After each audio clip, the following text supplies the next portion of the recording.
And tell them Radical Russ sent you.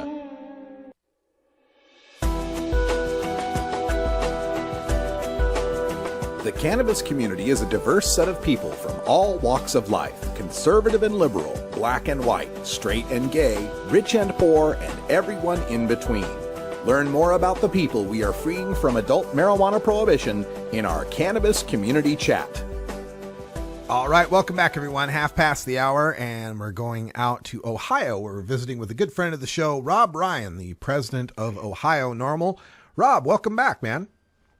How you doing, Russ? I'm doing fantastic, and always good to talk to you. How are things in Ohio? Cold. Cold. I know there's got to be a significant portion of the state excited about the college football playoffs, though. Yeah, that's true. Yeah, actually, Cincinnati's interesting on that score. They were talking about the other day on the TV and talking about upgrading stadiums and all that good stuff. Yeah. Now, folks, Ohio Normal, you can find out more about them on the web at ohionormal.org. And they've got chapters here in Akron, Kent, Cleveland, Cincinnati, Dayton, Columbus, Southeast Ohio, North Central, Youngstown, Toledo. I mean, man, you guys are growing, I guess, like a weed, should I say? Absolutely. Absolutely like a weed. And I have a feeling there might be a normal on every corner before the time is over. Oh, man, that's really, really good news. All right, so give us an update, because I know there's important stuff going on in Ohio right now legislatively, and it's an aspect of being a decrim state that a lot of people don't think about. Tell them about it. Well, actually, for the longest time, Ohio used to have the best marijuana laws in the country until states like Washington and Colorado came onto the scene. I used to joke with some of my friends on the West Coast, and they'd say, who's got the best marijuana laws? And they'd say, we do, we got medical, blah, blah, blah. And I said, well, what if you don't have medical? And I said, that's not good. Then they asked me about Ohio, and it's a decrim state with 100 grams, and, you can figure out how big that is. About 3.5 ounces. Yeah, that's about at least two handfuls. At least 2 handfuls. There you go. 2 handfuls. Yeah, and for essentially, it was a minor misdemeanor with $100 or $150 fine, depending on what kind of court you had. But over the years, they had these creeper laws come in, and it was at one time, this is one of our early efforts, was about gun possession, right? It used to be a high felony if you even had a minor misdemeanor pot ticket in your past. You were considered a mentally disabled person because you had a weapons under disability. And that was one of the low-hanging fruits that we went after. We went all to the Bill Goodman knife and gun shows and got them all riled up, and we kind of leveraged other people, really. And that law's gone. Yeah, it's interesting. So, you try to make friends wherever you can. And then the next thing we went after was paraphernalia. Paraphernalia is weird. What is paraphernalia anyway? It's a thought crime? Yeah, really. But, it's an object that doesn't become illegal until you think of doing something illegal with it. Yeah, really. That's why I think it's an apple. That's paraphernalia. Oh my God! Come on, give me a break. But anyway, that was they had this collateral sanctions law, and worked, I think, fairly well with my state senator. And we got the marijuana paraphernalia downgraded to the same level as the marijuana offense. It used to be, pretty onerous here in Ohio as far as paraphernalia goes. Yeah, you could have the pot, but you could have the pot, but you couldn't have anything to put it in. Yeah, right, exactly. And they did weird things like baggies and tissue paper, and if it's holding it, all sorts of weird things that some of the prosecutors used to come up with. But so that was another thing we went after, and now it's a non-arrestable offense. It's not legal, but it's a non-arrestable offense, at the same level as the pot possession at 100 grams. There's been some progress. Not anywhere near some of our other states, but being a decrim for so long had its own challenges in getting people motivated. Mm-hmm. Now, I remember going to nearby Michigan where they did their medical marijuana, and they had an absolutely outstanding volunteer support. It still took money, but and I went up there for a forum afterwards, and one of the questions I asked is, how did you get such good, outstanding support, from volunteers and stuff? And the basic message I came away with was Michigan's laws outside of, some place like Ann Arbor was so bad. Joint was jail. And so that, having tough laws can be kind of, a little bit helpful in this sense. Mm-hmm. I hate to say that. No, I get what you're saying. It's like the California dilemma. It's such a good setup that a lot of people don't even think they want to rock the boat. Right, exactly. Bingo. I'll take my pot ticket, and I'll go on about my life. Yeah. But all these other things came up. I just named two of them, but then there's the question about pain clinics, and one of the biggest ones was this driver's license suspension. Yes. Now, I'm glad you're bringing this up because this was an issue with Oregon's, prior to our legalization, our decrim law had the 6-month driver's license suspension, and that was something we fought to remove and succeeded in. So I'm glad to hear of another state. I remember that quite distinctly. I actually have a copy of the resolution that was passed. Maybe we want to tell people how that thing actually came out to be. Yeah, go ahead. You want to take that on, and I'll add in some details that you might miss? For me, it was a discussion I'd had with a normal legal committee attorney, Leland Berger, asking me, hey, we're in a decrim state. What ideas do you have that we could go for short of, legalization, stuff we might do at the legislative level? And one of the things I mentioned was the driver's license suspension. That seemed unfair if you weren't even in your car to take away your driver's license. And the other thing I had proposed was Oregon was the only state that went from an ounce is decrim, over an ounce was a felony. I said, that's ridiculous. There ought to be a misdemeanor in there somewhere. And so we got a differing level of misdemeanor penalties. Say that again? You went from over an ounce was a felony? Yeah. In Oregon, prior to 2013, if you had under an ounce, it was a ticket. If you had an over an ounce, it was felony. Yeah, it was crazy. And so we added decrim law, or we added some depenalization laws where between an ounce and a quarter pound now is a misdemeanor. But of course, all of that's now changed by Measure 91. Sure. And congratulations, by the way, on that. Thank you. I think that gives a lot of encouragement to other folks. So this is the thing you're fighting now in Ohio, is the driver's license suspension. Yeah. Now, let's get into the history in this. And this is particularly useful for people who still have those laws, because there's a great part of the country that still has them, particularly on the East Coast. Mm-hmm. The West Coast is generally green, so to speak. Right. But it actually came in, and this is where Republicans and Democrats really doesn't matter in this issue. It was in the 1992 Highway Transportation Bill that started all this nonsense, and it was a liberal Democrat from New Jersey by the name of Lautenberg who inserted this into the highway fund. And they essentially said, if you don't put in this driver's license suspension, we're going to take away your highway fund. And a number of the states said, whoa, you can't do that. We depend on our drivers.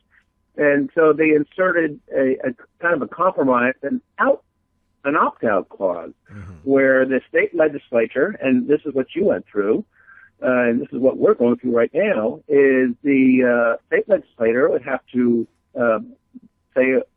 concur with a resolution saying they oppose the federal mandate, and the governor would sign it and send it off to the Secretary of Transportation, and then they could design their laws as they see fit concerning possession laws. And Oregon did it, and so did a lot of other states. Even our neighboring Kentucky did it. So I looked at this issue, and it affects a lot of people. It's unbelievable. I got the records from the Bureau of Motor Vehicles, and at any snapshot in time, it's around anywhere from 140 to 150,000 people in Ohio who have their license suspended just for a drug possession. Wow. Or some sort of drug offense. That's amazing. Isn't that incredible? Yeah, and of course the collateral consequence of not being able to make it to work and support your family and all that, times 150,000? You got it right on the head there, Russ. You got it, and that's exactly what I said to the senators during the, I was asked to testify to this by the senator, and he said, do you want me to come as Rob Ryan or do you want me to come as Ohio Normal President? He says, you come as Ohio Normal President. Okay? And, sometimes it's an advantage to just testify as a Joe Blow citizen. But anyway, my message to the senators, and, this can be repeated in any other state, is, it's not whether or not you support marijuana reform or oppose it. This is about jobs. Yeah. This is about the economy. If the guy doesn't have a license, he's not going to get a job. And if he has a job, he's probably going to lose a job. And, particularly out in some of these rural parts of the state, there's no public transportation. Right. So there's not really an alternative. So what do people do? They end up driving with suspended license, and then they get a deeper and deeper hole. It's just unbelievable. What does it look like politically for you in your state house as far as getting support for making a change here? Well, it's surprisingly receptive, and especially, Ohio is kind of a Republican state. Mm-hmm. And, I would stress that New Jersey, but in New Jersey, liberal Democrat, in my testimony. And, those kind of little charged words there in front of the Republican legislators, I think did some good. But it really goes back to the basic message that this isn't about driving. Marijuana possession or even any kind of possession of any illicit substance has absolutely nothing to do with driving. And that's the basic message. There's a young girl here in Cincinnati. She was canoeing, okay? And there was, I'm not making this up. She was canoeing, and there was the ranger over on the banks with his binoculars watching them smoke, right? And, they came ashore and, she got busted, and so she lost her driver's license because she was smoking in a canoe. Oh, man. It's like, give me a break. Yeah. And this is going to affect a lot of people. So on the ohionormal.org website, there's a post up right now that Rob has posted with links to the state House resolutions and Senate resolutions as far as doing some reform here, right? Right. And actually a little bit progression since that post went up. Things are always a little bit behind the date here. But they passed it in the Senate, 27-5, and I'm going to keep a close eye on those 5 senators that voted against it because this should have been a slam dunk. And on the House side, we have a split legislator, senators and representatives. And on the House side, it was 92-0. Ooh. Yeah, right. They got it. So five legislators total in the state of Ohio think that you ought to lose your driver's license for smoking while canoeing. Yep, and one of them's nearby. She's only actually a mile or a mile and a half away from my boundary, so it was very close. Shannon Jones, and I got be seeing her Monday actually, but I queried her, and it's like no answer yet on why she voted against this. You know, and this is where the liberal and the Democrat doesn't really mean much. I was at a little social function, and one of the most right-wing, pro-life, red meat kind of conservative legislator there is. Okay, by the name of Becker, and he noticed my little marijuana leaf. I always wear the little gold leaf on my lapel. And he noticed that, and, you know, he wasn't too pleased about it. But I started talking about the driving license suspension, and he was right on the dime on our side. And, you know, here's this guy that you would think, very religious, pro-life, anti-drugs, the whole bit. And here's this guy. He's on our side. And he was in the Transportation Committee, by the way. That's great. So that worked out well. You know, I'm glad you bring that up because I always encourage reformers, activists out there to think of your issue like a deck of cards. There's a lot of little cards you can play. And with a certain audience, a conservative, someone like that, you find that card that's going to play for them. You don't play the racial justice card. You don't play the industrial hemp card. Maybe this guy's card is the driver's license thing. And that's a really cool way of looking at it, I think. Yeah, well, this guy, what brought it over was when I talked about the federal mandate. Yep. Yeah. Ain't no federal government going to tell us what to do here in Ohio. That's right. Hell with those guys in D.C. They're not going to tell us what to do.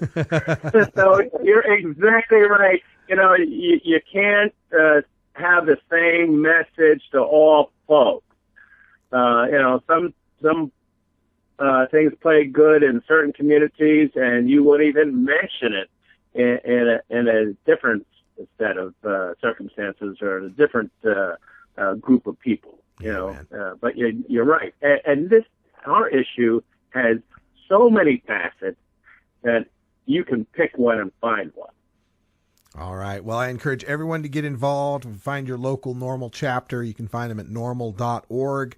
Rob Ryan's the president of Ohio Normal. You can find them at ohionormal.org. Or are you guys the ohionormal.org? Is that how that works? Well, you're right. And we have a set of regional chapters. We're actually coming up on a board meeting.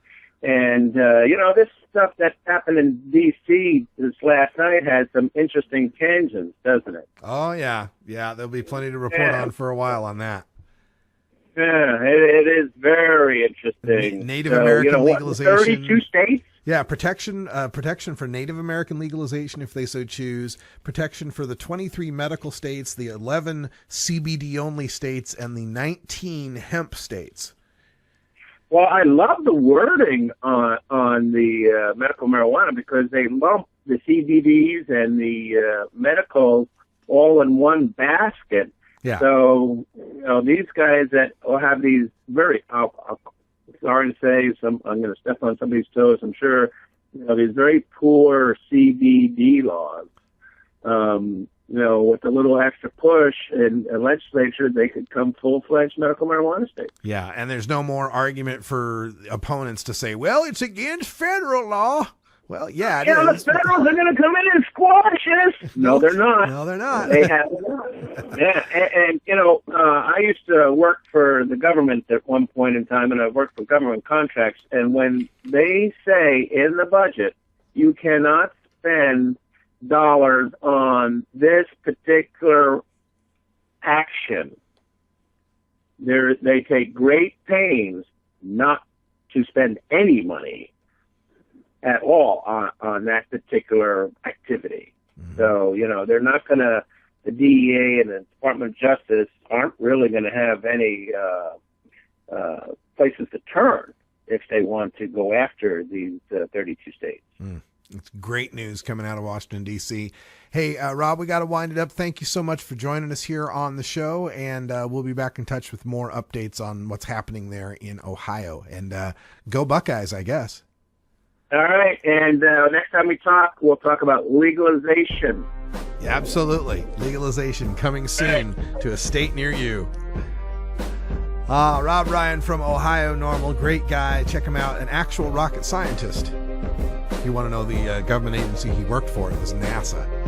Anyway, we're going to take a break, and when we come back, we've got the anti-drug public service announcement of the day, my favorite, the cartoon pot dog.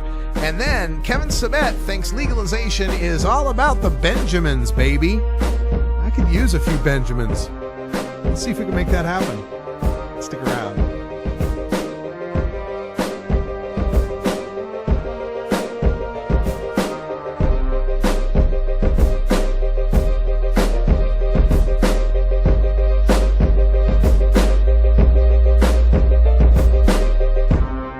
You're tuned into the Russ Belville Show, the voice of the marijuana nation.